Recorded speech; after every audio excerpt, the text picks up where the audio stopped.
Today, I'm attempting to survive 100 days in Minecraft Hardcore. And if you don't know by now, Hardcore mode is where you have one life and one life only. If you die, your world gets deleted. I have tried many times before and failed, but this time, watch and see how I survived 100 days in Minecraft Hardcore. Day 0 started like every other new Minecraft world. I beat this tree for wood, made some tools, and immediately ran to get some stone.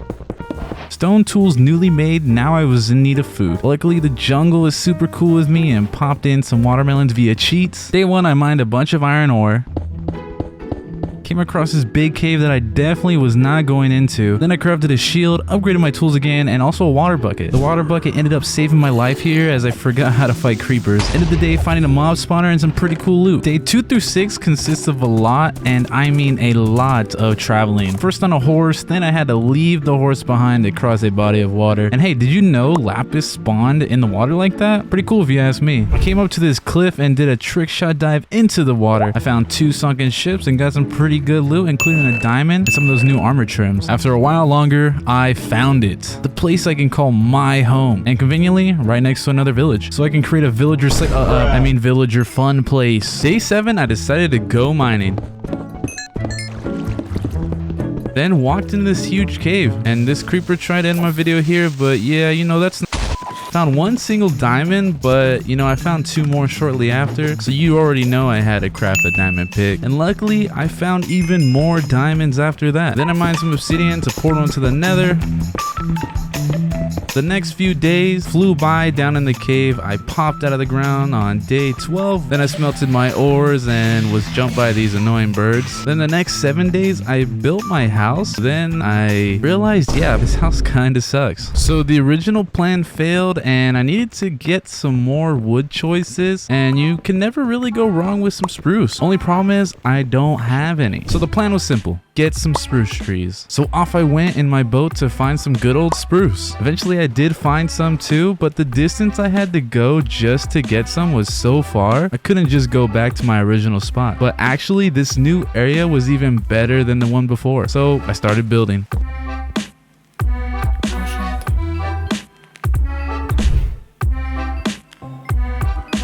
Now that my house was complete, it was time to build a portal and head into the Nether. And well, this was not the spawn I was looking for. While grabbing some quartz for some XP, things started to get a lot brighter. And well, I was in for a surprise for sure. Yep, nope, not going in there again, you know. Now burnt to a crisp, I gathered some wood nearby and harvested some of my sugarcane, planted some more crops, and then rounded up a few cows. That way I can get some leather for books. But not before these cows give me any more trouble. Come on, little dudes. In this cave, I found a zombie spawner that I generated in a pretty cool way. My goal for these next 2 days was to go and find some diamonds. And now that the 1.20.2 update is out, it provides even more ways to find those precious diamonds we all love so much. Finally found this cave, and it's a lush cave and pretty big one too, which means diamonds, and lots of them too.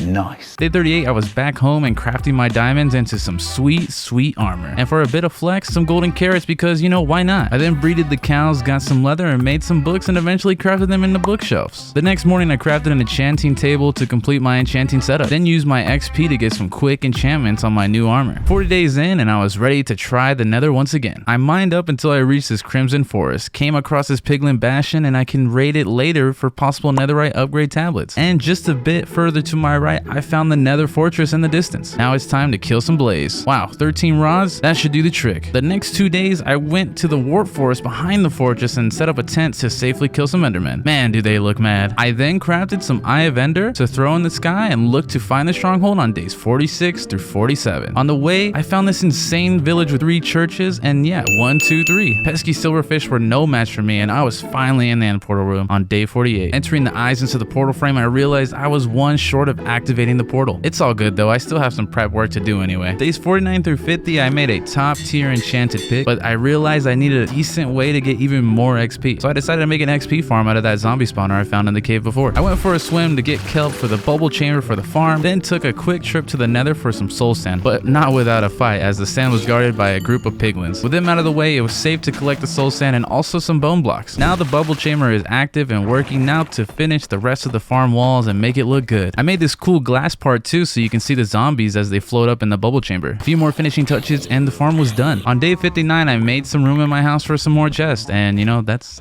really about it for that day. Day 60, I needed sheep to make some beds, so I rounded up a few to store right next to the cows. I then fenced off this area behind my house. This will become my temporary village breeder and village holding area for the moment. The villager breeder is all set up. Now it's time to get some villagers in this thing. After a while later, the villagers were all in place. Now to feed the villagers, and we should start seeing some babies be made. Oh, and look, right on time. While the villagers take time to grow, I made this villager a librarian to try to get mending. And wow, your first trade is curse advantaging? Okay, this might take a while. And while it took, because later that night, I finally got mending, and at a really good price too. On day 64, I added mending to my armor, and then got some wood and other supplies for my next project. On day 65 through 66, that project would work out to be my iron farm. It's needed in every survival world, especially for when I need to make a beacon in the future. This iron farm is very easy to make and has a good output as well. I added the 3 villagers required for the farm, then lured a zombie to his spot in the farm, then used the name tag on him to make sure he never despawned. 1 lava source, 2 buckets, and a redstone torch later, and this farm is working already. Then went walking into this very beautiful sunset. I was on my way to a jungle to pick up some bamboo. Chopped a bit of jungle wood and got a few saplings, then harvested the bamboo, and headed back home to a very nice sunrise on day 68. Then found and made friends with this cat and placed him nicely in front of my house. After a few days of it running, I went to check the drop for the iron farm, and wow, 6.5 stacks of iron. That's pretty good if you ask me. Day 72 was the big day. I couldn't wait any longer. I wanted to fight this dragon. I started taking out the end spikes. I then used my scaffolding to reach the spikes my bow could not reach. Now it was time to deal some damage. My first melee hit, and I was sent flying back. Bro literally had knockback on his head. After a few more charged axe hits, the dragon met his match. Now to grab his XP, and oh yeah, the dragon egg. I may be in the end, but on day 73, the end was nowhere in sight. It was time to go to the outer islands, and I came across this end city shortly after. Unfortunately, there was no end ship in sight. This would set the tone for the rest of my end busting, because on day 74, I found another end city, and it only had 1 tower. And to top that, not even 100 blocks in the opposite direction, there was another city with the same 1 tower. My luck is going great so far. The bad luck continued on day 75, and once again on day 76. Finally, after days of searching, a decent sized end city with a ship right next to it. Now it was time to shoot some shulkers with my bow and collect the sweet shulker shells. This loot is looking to be worth the day's journey it took to get here. The amount of diamond gear is insane. After looting the end city, it was time to bridge to the end ship and safely collect my elytra. Oh yeah, and can't leave without getting the dragon head. With the wings and dragon head now in my inventory, it was time to finally head home. And on day 80, it was time to take my first flight. I flew to this dark forest to collect some dark oak, and while I was chopping wood, I was confronted by the pillager patrol. Yeah, you know, I'm getting out of here. I'm not gonna be dealing with that. Day 82 came and went as I flew around to gather some sand as well as some dripstone too. The dripstone would be for making a small lava farm. That way I can stop wasting coal. On day 84, I had a plan in mind. The pillager patrol I'd seen just a few days ago made me realize I don't have totems. And what's a great way to farm totems and also valuable emeralds? A raid farm. So I watched the tutorial and boated out to the spot I wanted to build my farm. I'm building most of this out of glass. Good thing I already collected all that sand before. Days 85 through 86 involved more glass and even higher builds. Got the collection chamber set up and then built up to where I would have the spawning platform be. Finishing the redstone was the task for day 87.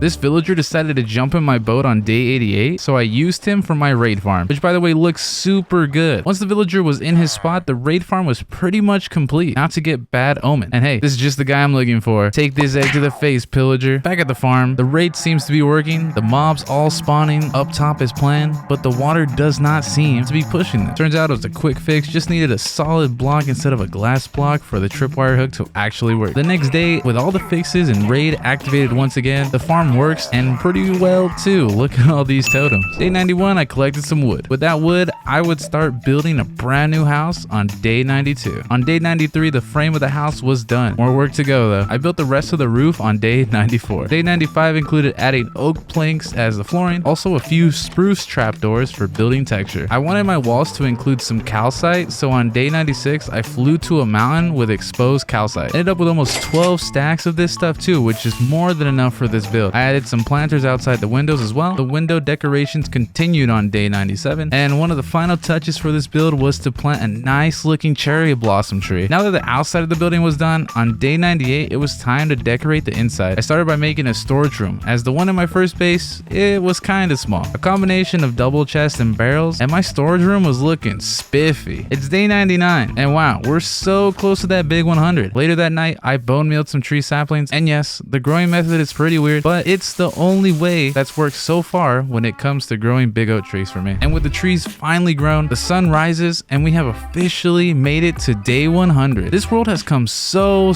far. This now marks my longest attempt ever in hardcore Minecraft, and I'm excited to continue this world and see just how much further it can go. If you made it this far, make sure you hit the like button and subscribe to see where this world goes next.